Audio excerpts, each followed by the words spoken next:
آپ قرآن پر چلیں، حدیث پڑھیں بس، باقی یہ بزرگوں کی اور ان لوگوں کی کیا حیثیت ہے معاذ اللہ۔ تو اس حوالے سے اگر ایک ذہن مل جائے کہ جب صحابہ کا یا اہل بیت کا یا ولیوں کا ذکر ہو، ایک مسلمان کا طرز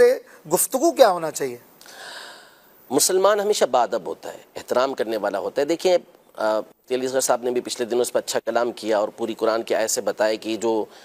جملہ بعض لوگوں کی زبان پہ آیا ہوا کہ بابے تو کوئی شے نہیں، جی تو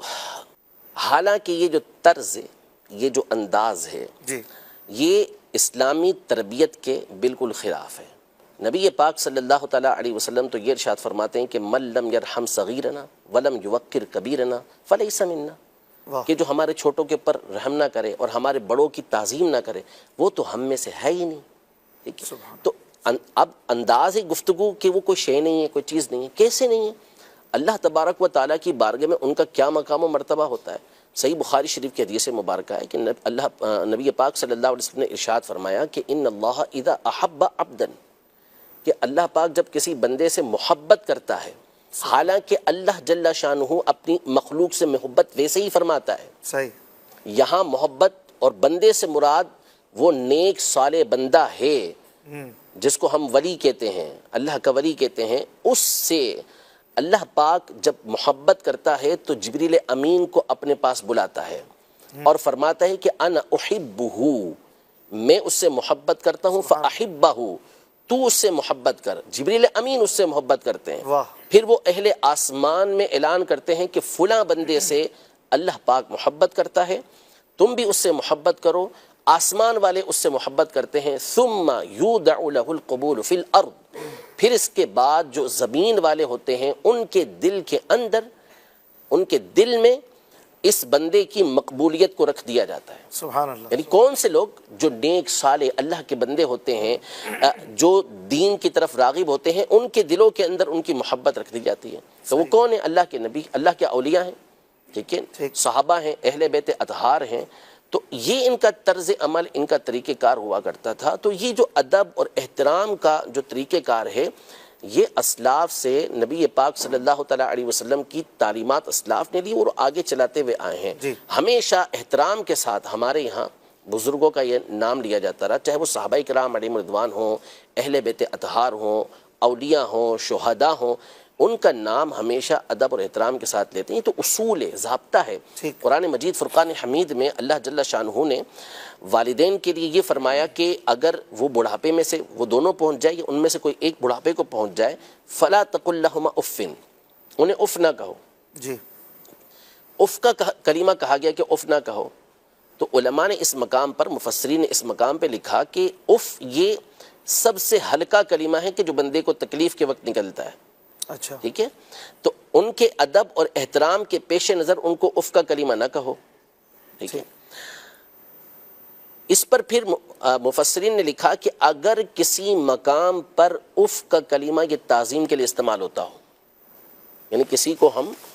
رسپیکٹ دینا چاہیں، تعظیم دینا چاہیں، اور اس مقام پر اف استعمال ہوتا ہو کسی زبان کے اندر، لینگویج کے اندر، تو وہاں پر اف کہنا منع نہیں ہوگا۔ وجہ کیا ہے؟ وجہ یہ ہے کہ یہاں جو منع کرنے کی بیسک بنیادی وجہ تھی وہ یہ تھی کہ اس سے ان کو تکلیف ہوتی ہے، اذیت ہوتی ہے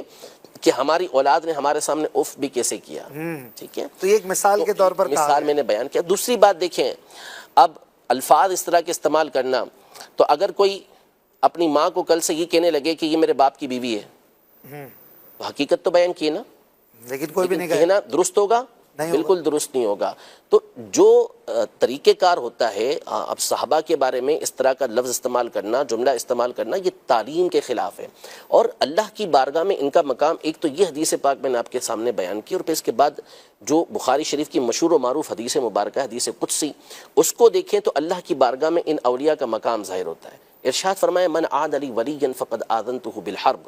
جو میرے کسی ولی سے عداوت رکھتا ہے تو میں اس کو جنگ کا اعلان دیتا ہوں۔